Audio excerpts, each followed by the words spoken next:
Okay, Jim, this was the first day, stroke coming in. See, very short stroke, no extension out front. Elbows entering right about where your head is. And just stroking and kicking, and we'll see underwater here in a minute, but we're going to see the head on. You are getting an elbow swing with your arms. You're not coming up over the top of your body, which I like. It's just now a matter of getting you to continue this motion, but relax the hand and forearm, which we'll see in the final video is a big improvement over what you started with here coming into the clinic. Now we're going to see the underwater coming up of well, actually the next shots we're going to see are going to be the halfway through the first day.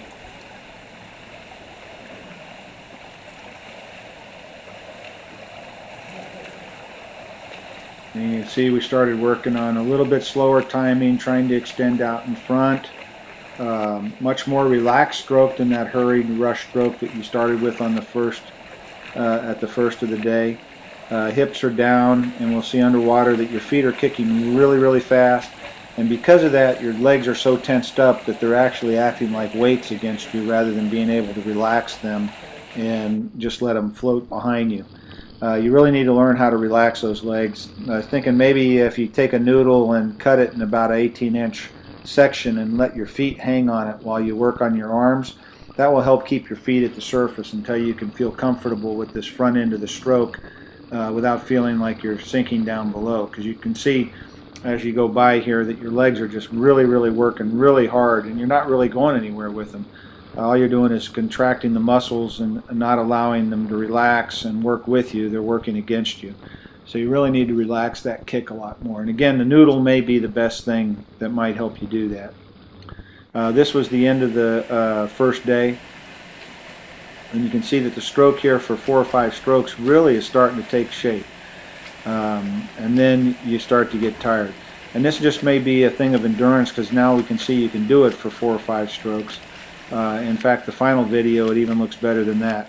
And then you get tired and you get back into the stroke that you came with, but not as hurried as the stroke you came with, although you can still see your feet kicking rapidly and almost uncontrollably. They're more or less in a nervous kick there, panic kick, sometimes referred to. Here you can see the kick is nice and controlled, and then all of a sudden the kick changes. And then as the kick keeps going, you can see you're trying to control the kick, trying to get a 2-beat kick. And then as the kick just gets hurried or more hurried, then the arms start to go and we get back into the windmill fashion. You'll see coming up here in this next final video of the workshop, and pay attention to the first couple, about 5-6 strokes, how much different it looks than what you just see here. Watch these strokes right here. They're really nice arm swing. Just get that hand and forearm relaxed. Nice extension way out in front.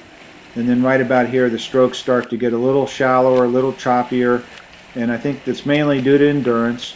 You can see that the kick, you're trying to relax the kick, and now the kick will start to get busier and busier as you finish this length. But really did a good job over the course of 2 days.